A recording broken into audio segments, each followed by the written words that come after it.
ਸਤਿ ਸ਼੍ਰੀ ਅਕਾਲ। ਤੁਸੀਂ ਵੇਖ ਰਹੇ ਹੋ ਟੀਵੀ ਪੰਜਾਬ ਤੇ ਮੈਂ ਹਾਂ ਤੁਹਾਡੇ ਨਾਲ ਇੰਦਰਪ੍ਰੀਤ ਕੌਰ ਸੰਘੇੜਾ।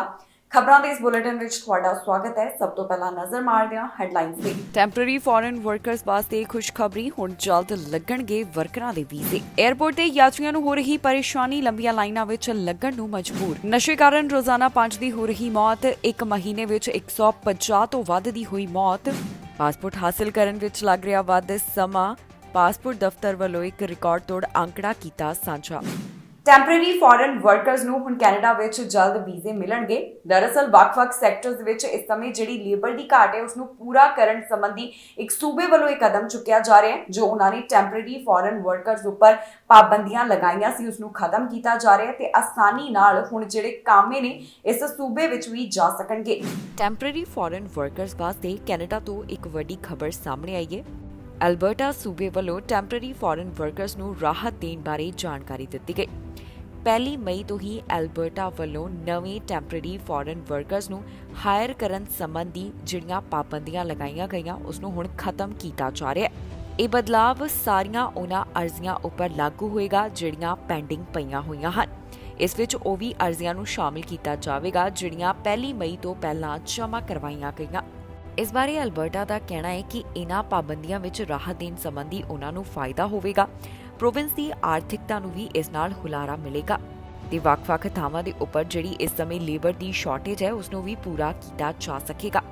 ਦਰਅਸਲ ਸਟੈਟਿਸਟਿਕਸ ਕੈਨੇਡਾ ਵੱਲੋਂ ਇੱਕ ਅੰਕੜਾ ਪੇਸ਼ ਕੀਤਾ ਗਿਆ ਜਿਸ ਵਿੱਚ ਦੱਸਿਆ ਗਿਆ ਕਿ ਇੱਥੇ ਸੂਬੇ ਵਿੱਚ 88,000 ਨੌਕਰੀਆਂ ਖਾਲੀ ਪਈਆਂ ਨੇ। ਹੁਣ ਇਸ ਸਭ ਤੋਂ ਬਾਅਦ ਐਲਬਰਟਾ ਦਾ ਕਹਿਣਾ ਹੈ ਕਿ ਉਹ ਲਗਾਤਾਰ ਇਸ ਉੱਪਰ ਨਿਗਾਹ ਬਣਾਈ ਬੈਠਾ ਹੈ ਤੇ ਜੇਕਰ ਆਉਣ ਵਾਲੇ ਸਮੇਂ ਵਿੱਚ ਕੁਝ ਬਦਲਾਵ ਕਰਨੇ ਪਏ ਤਾਂ ਉਹਨਾਂ ਵੱਲੋਂ ਕੀਤੇ ਜਾਣਗੇ। ਜਾਣਕਾਰੀ ਲਈ ਦੱਸ ਦਈਏ ਕਿ ਟੈਂਪਰੇਰੀ ਫੋਰਨ ਵਰਕਰਸ ਪ੍ਰੋਗਰਾਮ ਨਾਲ ਕੈਨੇਡਾ ਵਿੱਚ ਫੋਰਨ ਵਰਕਰਸ ਨੂੰ ਨੌਕਰੀ ਦਿੱਤੀ ਜਾਂਦੀ ਹੈ। ਇਹ ਨੌਕਰੀ ਉਹ ਥਾਂ ਤੇ ਦਿੱਤੀ ਜਾਂਦੀ ਹੈ ਜਿੱਥੇ ਕਾਮਿਆਂ ਦੀ ਘਾਟ ਹੋਵੇ। ਜਦੋਂ ਕੈਨੇਡਾ ਵਿੱਚ ਉਹਨਾਂ ਨੂੰ ਕੈਨੇਡੀਅਨ ਸਿਟੀਜ਼ਨ ਜਾਂ ਫਿਰ ਪੀਆਰ ਨੌਕਰੀ ਵਾਸਤੇ ਨਹੀਂ ਮਿਲਦਾ ਤਾਂ ਟੈਂਪਰੇਰੀ ਫੋਰਨ ਵਰਕਰਸ ਨੂੰ ਹਾਇਰ ਕੀਤਾ ਜਾਂਦਾ ਹੈ। ਦੱਸ ਦਈਏ ਕਿ ਇਕੱਲੇ ਐਲਬਰਟਾ ਸੂਬੇ ਵਿੱਚ ਹੀ ਨਹੀਂ ਬਲਕਿ ਕੈਨੇਡਾ ਦੇ ਵੱਖ-ਵੱਖ ਹਿੱਸਿਆਂ ਵਿੱਚ ਇਸ ਸਮੇਂ ਕਾਫੀ ਨੌਕਰੀਆਂ ਖਾਲੀ ਪਈਆਂ ਨੇ। ਅਲੱਗ-ਅਲੱਗ ਸੈਕਟਰਸ ਨੂੰ ਇਸ ਸਮੇਂ ਲੇਬਰ ਦੀ ਘਾਟ ਦਾ ਸਾਹਮਣਾ ਕਰਨਾ ਪੈ ਰਿਹਾ ਹੈ। ਇੱਕ ਅੰਕੜਾ ਸਾਹਮਣੇ ਆਇਆ ਸੀ ਜਿਸ ਤੋਂ ਪਤਾ ਚੱਲਿਆ ਕਿ 8 ਲੱਖ ਇਸ ਸਮੇਂ ਨੌਕਰੀਆਂ ਖਾਲੀ ਪਈਆਂ ਨੇ ਤੇ ਕਈ ਸੈਕਟਰਸ ਨੂੰ ਲੇਬਰ ਸ਼ਾਰਟੇਜ ਦਾ ਸਾਹਮਣਾ ਕਰਨਾ ਪੈ ਰਿਹਾ ਹੈ। ਇਸ ਸਭ ਨੂੰ ਧਿਆਨ ਵਿੱਚ ਰੱਖਦਿਆਂ ਹੀ ਐਲਬਰਟਾ ਵੱਲੋਂ ਵੱਡਾ ਫੈਸਲਾ ਲਿਆ ਗਿਆ ਤੇ ਉਹਨਾਂ ਵੱਲੋਂ ਟੈਂਪਰੇਰੀ ਫੋਰਨ ਵਰਕਰਸ ਨੂੰ ਰਾਹਤ ਦਿੰਦਿਆਂ ਇਹ ਕਹਿ ਦਿੱਤਾ ਗਿਆ ਕਿ ਜਿਹੜੀਆਂ ਪਾਬੰਦੀਆਂ ਲਗਾਈਆਂ ਗਈਆਂ ਨੇ ਉਹਨਾਂ ਨੂੰ ਹੁਣ ਖਤਮ ਕੀਤਾ ਜਾਵੇਗਾ। ਐਲਬਰਟਾ ਵੱਲੋਂ ਜਿਹੜੀ ਨਵੀਂ ਜਾਣਕਾਰੀ ਸਾਂਝੀ ਕੀਤੀ ਗਈ ਹੈ ਉਹ 1 ਮਈ ਤੋਂ ਹੀ ਲਾਗੂ ਹੋ ਰਹੀ ਹੈ। 에ਅਰਪੋਰਟ ਤੇ ਯਾਤਰੀਆਂ ਨੂੰ ਪਰੇਸ਼ਾਨੀ ਦਾ ਸਾਹਮਣਾ ਕਰਨਾ ਪੈ ਰਿਹਾ ਹੈ। ਯਾਤਰੀਆਂ ਨੂੰ 에ਅਰਪੋਰਟ ਤੇ ਲੰਬੀਆਂ ਲਾਈਨਾਂ ਵਿੱਚ ਲੱਗਣਾ ਪੈ ਰਿਹਾ ਹੈ। ਬਹੁਤਿਆਂ ਦੀਆਂ ਉਡਾਨਾਂ ਵੀ ਡੀਲੇ ਹੋ ਰਹੀਆਂ ਹਨ। ਦਰਅਸਲ ਇੱਥੇ 에ਅਰਪੋਰਟ ਦੇ ਉੱਪਰ ਜਿਹੜੀ ਸਟਾਫ ਦੀ ਕਮੀ ਹੈ ਉਸ ਕਾਰਨ ਇਹ ਯਾਤਰੀਆਂ ਨੂੰ ਪਰੇਸ਼ਾਨੀ ਦਾ ਸਾਹਮਣਾ ਕਰਨਾ ਪੈ ਰਿਹਾ ਹੈ ਜਿਸ ਬਾਰੇ 에ਅਰਪੋਰਟ ਵੀ ਲਗਾਤਾਰ ਜਾਣਕਾਰੀ ਦੇ ਰਹੇ ਨੇ। ਉਹਨਾਂ ਦਾ ਕਹਿਣਾ ਹੈ ਕਿ ਯਾਤਰੀ ਆਪਣੇ ਉਡਾਨ ਤੋਂ ਪਹਿਲਾਂ ਹੀ 에ਅਰਪੋਰਟ ਉੱਪਰ ਆਉਣ ਤਾਂ ਕਿ ਉਹਨਾਂ ਨੂੰ ਕਿਸੇ ਵੀ ਤਰੀਕੇ ਦੀ ਕੋਈ ਦਿੱਕਤ ਨਾ ਆਵੇ। 에ਅਰਪੋਰਟ ਤੇ ਯਾਤਰੀਆਂ ਨੂੰ ਪਰੇਸ਼ਾਨੀ ਦਾ ਸਾਹਮਣਾ ਕਰਨਾ ਪੈ ਰਿਹਾ ਹੈ ਜਿੱਥੇ ਉਹਨਾਂ ਨੂੰ ਲੰਬੀਆਂ ਕਤਾਰਾਂ ਵਿੱਚ ਖੜੇ ਹੋਣਾ ਪੈ ਰਿਹਾ ਹੈ। ਇਸ ਕਾਰਨ ਯਾਤਰੀ ਕਾਫੀ ਪਰੇਸ਼ਾਨ ਨਜ਼ਰ ਆ ਰਹੇ ਨੇ। ਦਰਅਸਲ ਇਹ ਜਾਣਕਾਰੀ ਟੋਰਾਂਟੋ ਪੀਅਰਸਨ 에ਅਰਪੋਰਟ ਬਾਰੇ ਸਾਹਮਣੇ ਆਈ ਜਿੱਥੇ ਲੰਬੀਆਂ ਕਤਾਰਾਂ ਵਿੱਚ ਯਾਤਰੀ ਲੱਗੇ ਹੋਏ ਨੇ ਤੇ ਉਹਨਾਂ ਨੂੰ ਸਫ਼ਰ ਸੰਬੰਧੀ ਮੁਸ਼ਕਿਲਾਂ ਦਾ ਸਾਹਮਣਾ ਕਰਨਾ ਪੈ ਰਿਹਾ ਹੈ। ਜਾਣਕਾਰੀ ਮੁਤਾਬਕ ਕੈਨੇਡਾ ਦੇ ਹਵਾਈ ਅੱਡਿਆਂ ਤੇ ਇਸ ਸਮੇਂ ਜੋ ਸਟਾਫ ਦੀ ਕਮੀ ਹੈ ਉਸ ਕਾਰਨ ਯਾਤਰੀ ਪਰੇਸ਼ਾਨ ਹੋ ਰਹੇ ਨੇ। ਯਾਤਰੀਆਂ ਵੱਲੋਂ ਲਗਾਤਾਰ ਆਪਣੀ ਪਰੇਸ਼ਾਨੀ ਵੀ ਸਾਂਝੀ ਕੀਤੀ ਜਾ ਰਹੀ ਹੈ। ਉਹ ਸੋਸ਼ਲ ਮੀਡੀਆ ਉੱਪਰ ਵੀ ਇਸ ਬਾਰੇ ਗੱਲਬਾਤ ਕਰਦੇ ਹੋਏ ਦਿਖਾਈ ਦੇ ਰਹੇ ਨੇ। ਇਸ ਤੋਂ ਇਲਾਵਾ ਹੈਮਿਲਟਨ ਸੈਂਟਰ ਤੋਂ ਐਨਟੀਪੀ ਐਮਪੀਪੀ ਮੈਥਿਊ ਵੀ ਡੋਮੈਸਟਿਕ ਫਲਾਈਟ ਸੰਬੰਧੀ 에ਅਰਪੋਰਟ ਤੇ ਪਹੁੰਚੇ ਜਿੱਥੇ ਉਹਨਾਂ ਨੂੰ ਮੁਸ਼ਕਿਲ ਦਾ ਸਾਹਮਣਾ ਕਰਨਾ ਪਿਆ। ਉਹਨਾਂ ਦੱਸਿਆ ਕਿ ਜਦੋਂ ਉਹ 에ਅਰਪੋਰਟ ਤੇ ਪਹੁੰਚੇ ਤਾਂ ਉਸ ਵੇਲੇ ਕਰੀਬ 500 ਲੋਕ ਲਾਈਨ ਵਿੱਚ ਲੱਗੇ ਹੋਏ ਸਨ।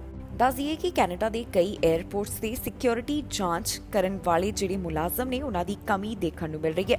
ਹੁਣ ਲਾਈਨਾਂ ਵਿੱਚ ਲੱਗ ਕੇ ਯਾਤਰੀਆਂ ਨੂੰ ਜਿਸ ਤਰ੍ਹਾਂ ਇੰਤਜ਼ਾਰ ਕਰਨਾ ਪੈ ਰਿਹਾ ਉਸ ਤੋਂ ਬਾਅਦ ਇਸ ਤਰ੍ਹਾਂ ਦੀਆਂ ਖਬਰਾਂ ਵੀ ਸਾਹਮਣੇ ਆਈਆਂ ਕਿ ਕਈਆਂ ਦੀਆਂ ਡੋਮੈਸਟਿਕ ਫਲਾਈਟਸ ਵੀ ਮਿਸ ਹੋ ਗਈਆਂ। ਇਸ ਬਾਰੇ Canadian Air Transport Security Authority ਦਾ ਕਹਿਣਾ ਹੈ ਕਿ ਉਹਨਾਂ ਵੱਲੋਂ ਲਗਾਤਾਰ ਇਸ ਮਸਲੇ ਦਾ ਹੱਲ ਕੱਢਣ ਦੀਆਂ ਕੋਸ਼ਿਸ਼ਾਂ ਕੀਤੀਆਂ ਜਾ ਰਹੀਆਂ ਨੇ ਪਰ ਅਜੇ ਉਹਨਾਂ ਨੂੰ ਪੂਰੀ ਤਰ੍ਹਾਂ ਸਟਾਫ ਨਹੀਂ ਮਿਲ ਰਿਹਾ। ਇਸ ਤੋਂ ਇਲਾਵਾ ਯਾਤਰੀਆਂ ਨੂੰ ਸਲਾਹ ਦਿੱਤੀ ਜਾ ਰਹੀ ਹੈ ਕਿ ਉਹ ਆਪਣੀ ਉਡਾਨ ਤੋਂ ਪਹਿਲਾਂ 에ਅਰਪੋਰਟ ਤੇ ਪਹੁੰਚਣ।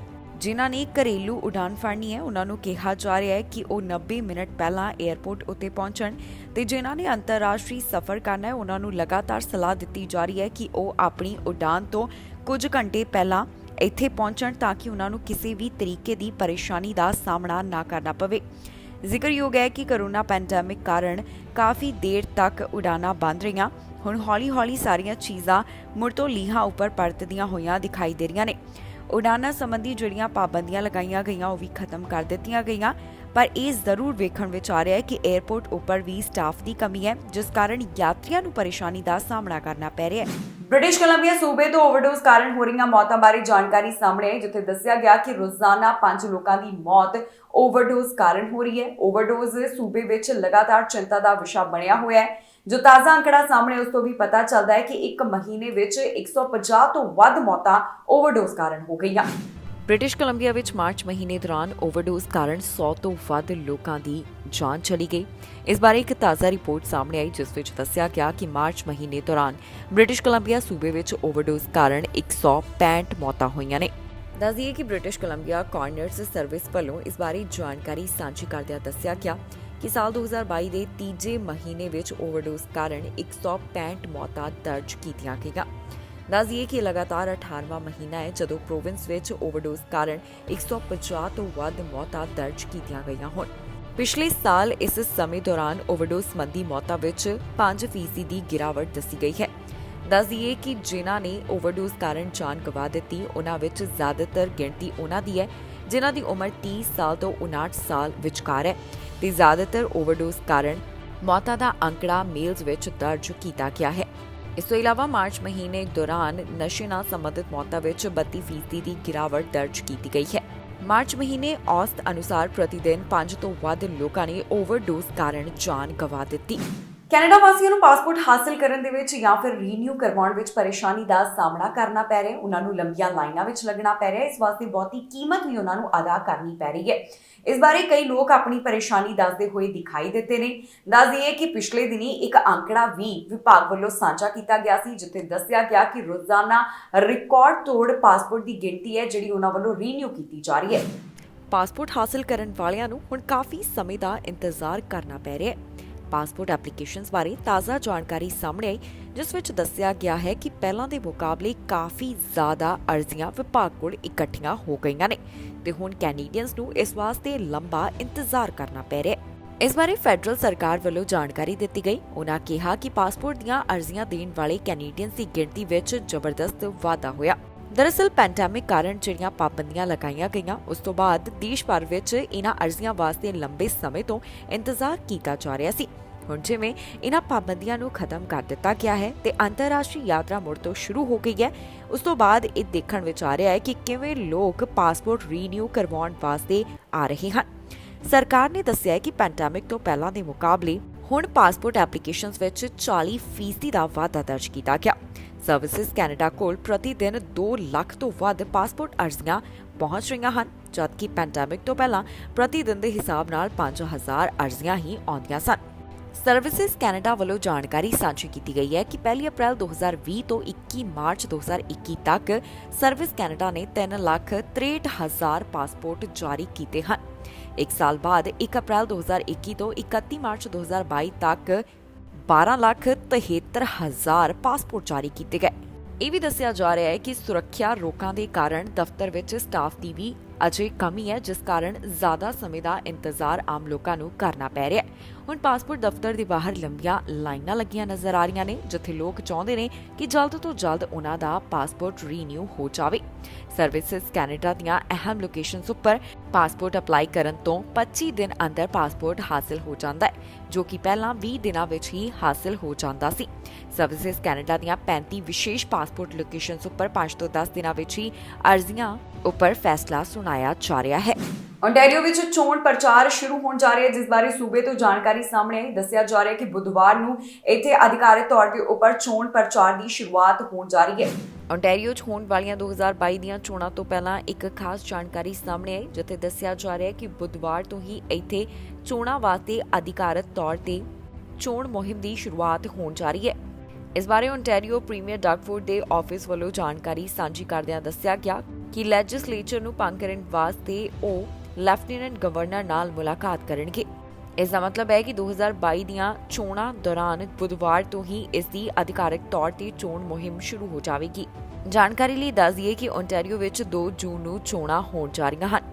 ਸਿਆਸੀ ਪਾਰਟੀਆਂ ਵੱਲੋਂ ਪਿਛਲੇ ਕਈ ਹਫ਼ਤਿਆਂ ਤੋਂ ਓਨਟਾਰੀਓ ਵਾਸੀਆਂ ਲਈ ਕਈ ਵੱਡੇ ਐਲਾਨ ਕੀਤੇ ਜਾ ਰਹੇ ਨੇ ਤੇ ਕਈ ਪਾਰਟੀਆਂ ਨੇ ਆਪਣੇ ਇਲੈਕਸ਼ਨ ਪਲੇਟਫਾਰਮ ਵੀ ਜਾਰੀ ਕਰ ਦਿੱਤੇ, ਜਿਸ ਵਿੱਚ ਕਈ ਤਰ੍ਹਾਂ ਦੇ ਵੱਡੇ ਵਾਅਦੇ ਕੀਤੇ ਗਏ। ਸਮੇਂ ਤੇ ਇਹਨਾਂ ਚੋਣਾਂ ਤੋਂ ਪਹਿਲਾਂ ਕੁਝ ਪੋਲ ਵੀ ਸਾਹਮਣੇ ਆ ਰਹੇ ਨੇ। ਜੇਕਰ ਮੌਜੂਦਾ ਸਥਿਤੀ ਦੀ ਗੱਲ ਕੀਤੀ ਜਾਵੇ ਤਾਂ ਇਹ ਪੋਲ ਦੱਸਦੇ ਨੇ ਕਿ ਪ੍ਰੋਗਰੈਸਿਵ ਕੰਜ਼ਰਵੇਟਿਵ ਪਾਰਟੀ ਮੁੜ ਸੱਤਾ ਵਿੱਚ ਆ ਸਕਦੀ ਹੈ। ਇਸ ਤਰ੍ਹਾਂ ਦੀ ਸੰਭਾਵਨਾ ਪੋਲ ਰਾਹੀਂ ਦੇਖਣ ਨੂੰ ਮਿਲ ਰਹੀ ਹੈ। ਇਹਨਾਂ ਪੋਲ ਦੀ ਜੇਕਰ ਮੰਨੀਏ ਤਾਂ ਐਨਡੀਪੀ ਪਾਰਟੀ ਨੂੰ ਪਿੱਛੇ ਛੱਡ ਕੇ ਲਿਬਰਲ ਪਾਰਟੀ ਦੂਸਰੇ ਨੰਬਰ ਤੇ ਆ ਸਕਦੀ ਹੈ। ਇਸ ਤੋਂ ਇਲਾਵਾ ਇਲੈਕਸ਼ਨ ਓਨਟਾਰੀਓ ਵੱਲੋਂ ਵੋਟਰਸ ਨੂੰ ਇਹ ਸਲਾਹ ਦਿੱਤੀ ਗਈ ਹੈ ਕਿ ਜਦੋਂ ਉਹ ਵੋਟ ਪਾਉਣ ਆਉਣ ਤਾਂ ਕੁਝ ਖਾਸ ਚੀਜ਼ਾਂ ਦਾ ਖਿਆਲ ਰੱਖਿਆ ਜਾਵੇ। ਖਾਸ ਤੌਰ ਦੇ ਉੱਪਰ ਪਬਲਿਕ ਹੈਲਥ ਗਾਈਡਲਾਈਨਸ ਦੀ ਪਾਲਣਾ ਕਰਨ ਸੰਬੰਧੀ ਉਨ੍ਹਾਂ ਵੱਲੋਂ ਲਗਾਤਾਰ ਗੱਲ ਕਹੀ ਜਾ ਰਹੀ ਹੈ। ਗੱਡੀਆਂ ਚੋਰੀ ਕਰਨ ਦੇ ਮਾਮਲੇ ਵਿੱਚ ਪੁਲਿਸ ਨੂੰ ਵੱਡੀ ਸਫਲਤਾ ਮਿਲੀ ਹੈ, ਜਿੱਥੇ ਉਨ੍ਹਾਂ ਨੇ 2 ਜਾਣਿਆਂ ਨੂੰ ਗ੍ਰਿਫਤਾਰ ਕੀਤਾ। ਇਹਨਾਂ ਤੋਂ ਕਈ ਚੋਰੀ ਕੀਤੇ ਵਾਹਨ ਵੀ ਬਰਾਮਦ ਕੀਤੇ ਗਏ ਨੇ।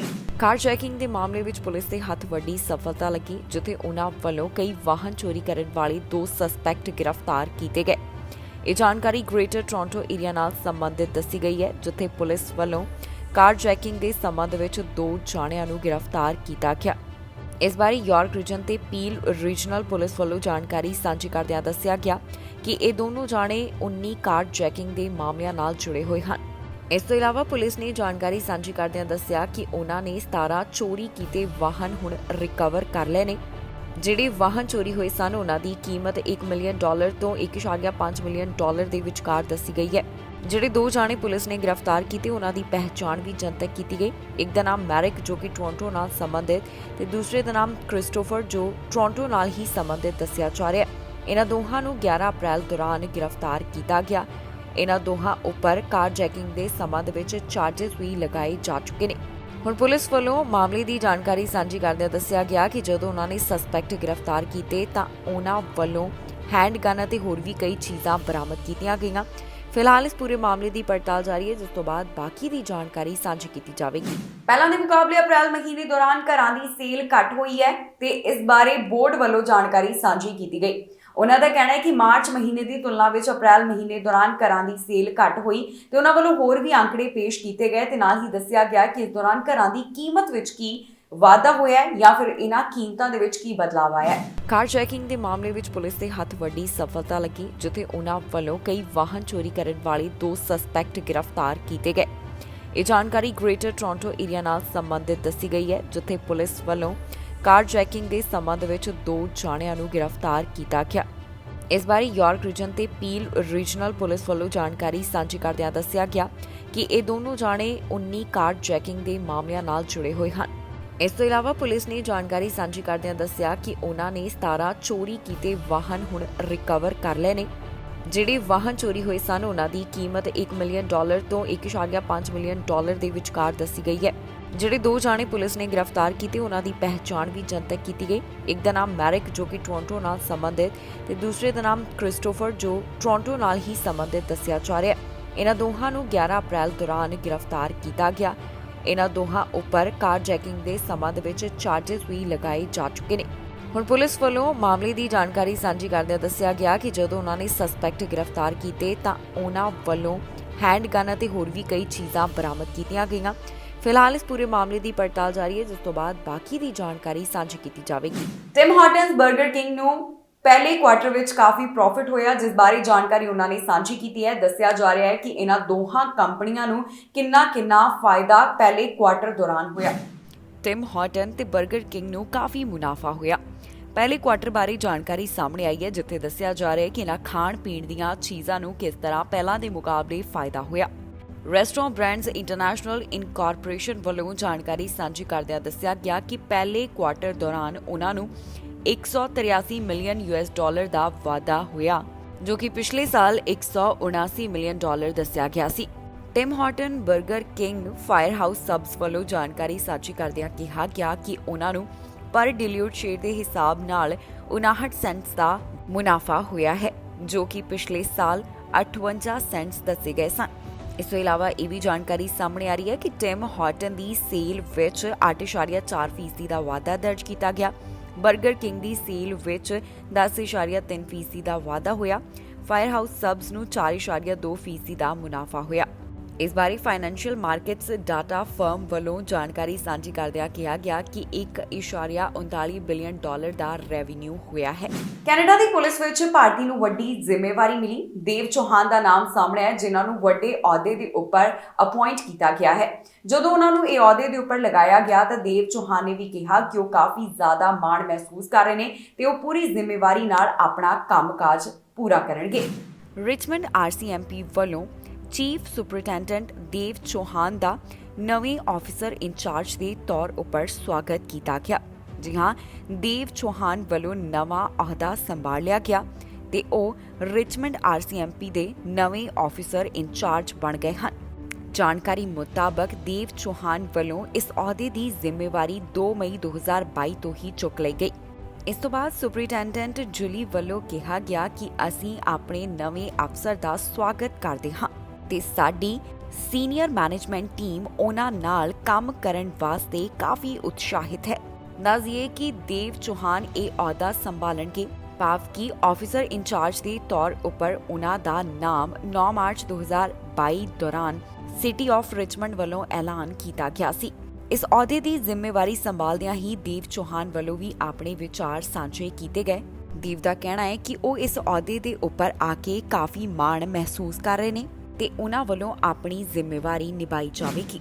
ਬ੍ਰਿਟਿਸ਼ ਕੋਲੰਬੀਆ ਸਰਕਾਰ ਵੱਲੋਂ ਬ੍ਰਿਟਿਸ਼ ਕੋਲੰਬੀਆ ਵਾਸੀਆਂ ਨੂੰ ਅਪੀਲ ਕੀਤੀ ਗਈ। ਇਹ ਅਪੀਲ ਹੜ੍ਹ ਅਤੇ ਵਾਈਲਡ ਫਾਇਰ ਨਾਲ ਜੁੜੀ ਹੋਈ ਹੈ। ਬ੍ਰਿਟਿਸ਼ ਕੋਲੰਬੀਆ ਵਾਸੀਆਂ ਨੂੰ ਇਹਨਾਂ ਵਿਪਤਾ ਵਾਸਤੇ ਤਿਆਰ ਰਹਿਣ ਲਈ ਕਿਹਾ ਗਿਆ ਹੈ। ਜਿਹੜੀ ਸਲਾਹ ਹੈ ਉਹ ਸਰਕਾਰ ਵੱਲੋਂ ਦਿੱਤੀ ਗਈ। ਉਹਨਾਂ ਨੇ ਕੀ ਦਿਸ਼ਾ ਨਿਰਦੇਸ਼ ਜਾਰੀ ਕੀਤੇ, ਤੁਹਾਨੂੰ ਦੱਸਾਂਗੇ ਇਸ ਖਬਰ ਵਿੱਚ।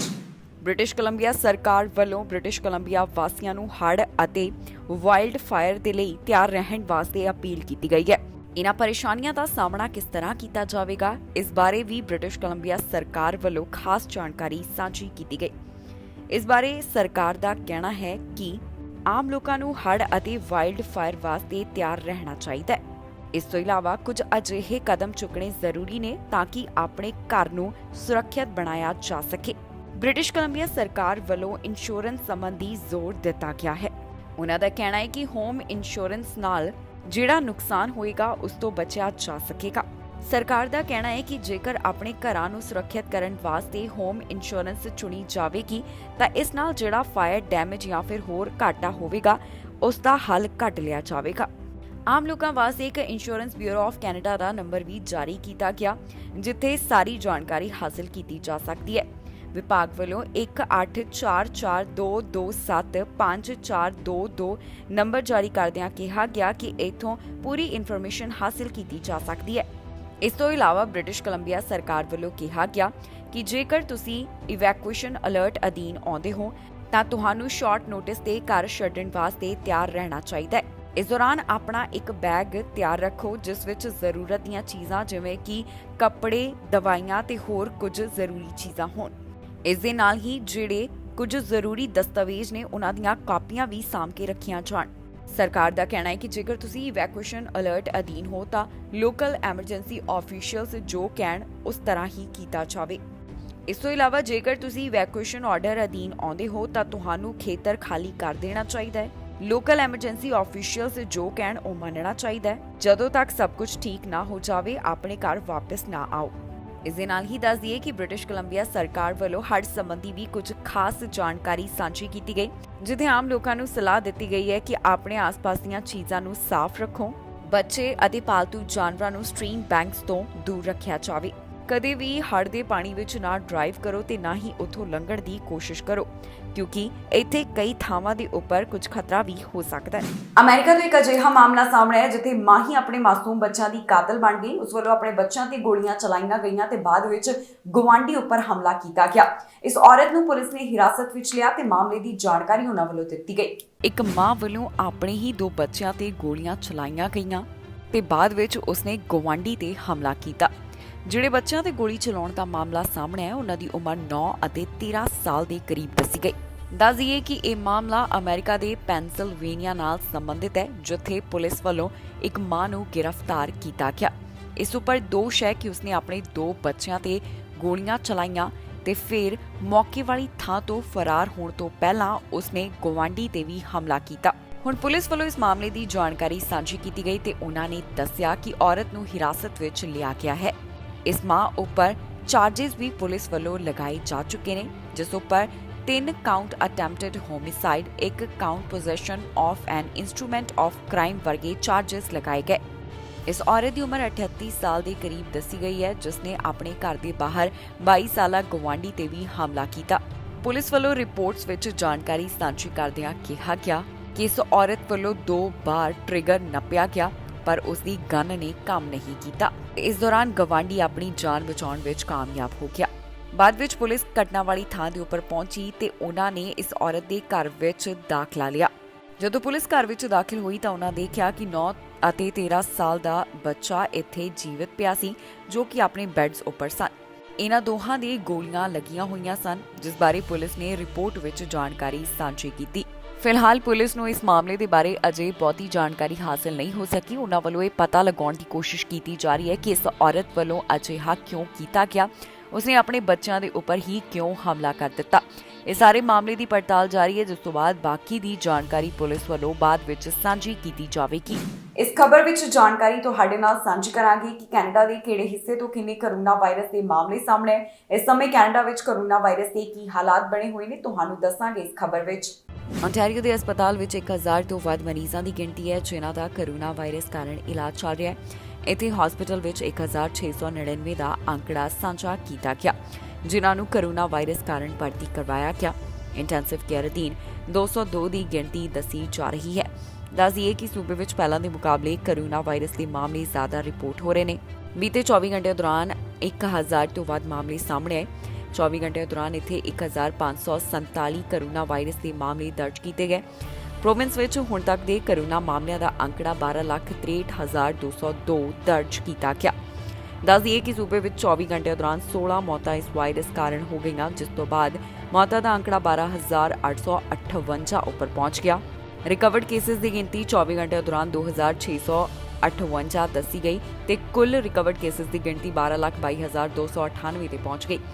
ਵੈਕਸੀਨੇਸ਼ਨ ਦੀ ਜਾਣਕਾਰੀ ਮੁਤਾਬਕ 12 ਸਾਲ ਤੇ ਇਸ ਤੋਂ ਵੱਧ ਉਮਰ ਵਾਲਿਆਂ ਵਿੱਚ 91% ਦੀ ਆਬਾਦੀ ਵੱਲੋਂ ਕੋਵਿਡ-19 ਵੈਕਸੀਨ ਦੀਆਂ 2 ਡੋਜ਼ਸ ਲਗਵਾਈਆਂ ਗਈਆਂ। 93% ਦੀ ਆਬਾਦੀ ਵੱਲੋਂ ਕੋਵਿਡ-19 ਵੈਕਸੀਨ ਦੀ ਪਹਿਲੀ ਡੋਜ਼, 56.5% ਦੀ ਆਬਾਦੀ ਵੱਲੋਂ ਕੋਵਿਡ-19 ਵੈਕਸੀਨ ਦੇ 3 ਟੀਕੇ ਲਗਵਾਏ ਜਾ ਚੁੱਕੇ ਨੇ।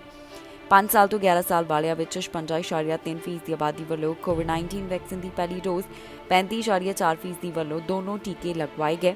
ਇੱਥੇ ਸੂਬੇ ਵਿੱਚ ਟੈਸਟ ਪੋਜ਼ਿਟਿਵਿਟੀ ਰੇਟ 13.2% ਦੀ ਦਰਜ ਕੀਤਾ ਗਿਆ। ਕਿਊਬਿਕ ਪ੍ਰੋਵਿੰਸ ਵਿੱਚ ਪਹਿਲਾਂ ਦੇ ਮੁਕਾਬਲੇ ਕੋਰੋਨਾ ਵਾਇਰਸ ਦੇ ਮਾਮਲੇ ਵਧ ਰਹੇ ਨੇ। ਇੱਥੇ ਹਸਪਤਾਲ ਵਿੱਚ 2155 ਮਰੀਜ਼ ਉਹ ਹਨ, ਜਿਨ੍ਹਾਂ ਦਾ ਕੋਰੋਨਾ ਵਾਇਰਸ ਕਾਰਨ ਇਲਾਜ ਚੱਲ ਰਿਹਾ ਹੈ। ਇੰਟੈਂਸਿਵ ਕੇਅਰ ਅਧੀਨ 76 ਦੀ ਗਿਣਤੀ ਦੱਸੀ ਗਈ। ਪ੍ਰੋਵਿੰਸ ਵਿੱਚ 24 ਘੰਟਿਆਂ ਦੌਰਾਨ 1194 ਕੇਸਿਸ ਸਾਹਮਣੇ ਆਏ। 27 ਮੌਤਾਂ ਇਸ ਵਾਇਰਸ ਕਾਰਨ ਹੋ ਗਈਆਂ। ਪੈਂਡੈਮਿਕ ਦੀ ਸ਼ੁਰੂਆਤ ਤੋਂ ਲੈ ਕੇ ਹੁਣ ਤੱਕ 10,42,832 ਕੁੱਲ ਕੋਰੋਨਾ ਦੇ ਮਾਮਲੇ ਸਾਹਮਣੇ ਆ ਚੁੱਕੇ ਨੇ। 15,036 ਮੌਤਾਂ ਇਸ ਵਾਇਰਸ ਕਾਰਨ ਹੋ ਗਈਆਂ। ਵੈਕਸੀਨੇਸ਼ਨ ਦੀ ਜਾਣਕਾਰੀ ਮੁਤਾਬਕ 5 ਸਾਲ ਤੇ ਇਸ ਤੋਂ ਵੱਧ ਉਮਰ ਵਾਲਿਆਂ ਵਿੱਚ 91% ਦੀ ਆਬਾਦੀ ਵੱਲੋਂ ਕੋਵਿਡ-19 ਵੈਕਸੀਨ ਦੀ ਪਹਿਲੀ ਡੋਜ਼, 54% ਦੀ ਵੱਲੋਂ 3 ਟੀਕੇ ਤੇ 10% ਦੀ ਵੱਲੋਂ 4 ਟੀਕੇ ਲਗਵਾ ਲਏ ਗਏ। ਇਸ ਦੇ ਨਾਲ ਹੀ ਜਾਂਦੇ ਇੱਕ ਵਾਰ ਫਿਰ ਤੋਂ ਨਜ਼ਰ ਮਾਰਦੇ ਹਾਂ ਹੈਡਲਾਈਨਸ ਤੇ। ਟੈਂਪਰੇਰੀ ਫੋਰਨ ਵਰਕਰਸ ਵਾਸਤੇ ਖੁਸ਼ਖਬਰੀ, ਹੁਣ ਜਲਦ ਲੱਗਣਗੇ ਵਰਕਰਾਂ ਦੇ ਵੀਜ਼ੇ। 에ਅਰਪੋਰਟ ਤੇ ਯਾਤਰੀਆਂ ਨੂੰ ਹੋ ਰਹੀ ਪਰੇਸ਼ਾਨੀ, ਲੰਬੀਆਂ ਲਾਈਨਾਂ ਵਿੱਚ ਲੱਗਣ ਨੂੰ ਮਜਬੂਰ। ਨਸ਼ੇ ਕਾਰਨ ਰੋਜ਼ਾਨਾ 5 ਦੀ ਹੋ ਰਹੀ ਮੌਤ, 1 ਮਹੀਨੇ ਵਿੱਚ 150 ਤੋਂ ਵੱਧ ਦੀ ਹੋਈ ਮੌਤ। ਪਾਸਪੋਰਟ ਹਾਸਲ ਕਰਨ ਵਿੱਚ ਲੱਗ ਰਿਹਾ ਵੱਧ ਸਮਾਂ, ਪਾਸਪੋਰਟ ਦਫ਼ਤਰ ਵੱਲੋਂ ਇੱਕ ਰਿਕਾਰਡ ਤੋੜ ਅੰਕੜਾ ਕੀਤਾ ਸਾਂਝਾ। ਖਬਰਾਂ ਦੇ ਇਸ ਬੁਲੇਟਿਨ ਵਿੱਚ ਇੰਨਾ ਹੀ। ਫਿਲਹਾਲ ਮੈਨੂੰ ਇੰਦਰਪ੍ਰੀਤ ਕੌਰ ਸੰਗੀੜਾ ਨੂੰ ਦਿਓ ਇਜਾਜ਼ਤ ਤੇ ਤੁਸੀਂ ਵੇਖਦੇ ਰਹੋ ਟੀਵੀ ਪੰਜਾਬ।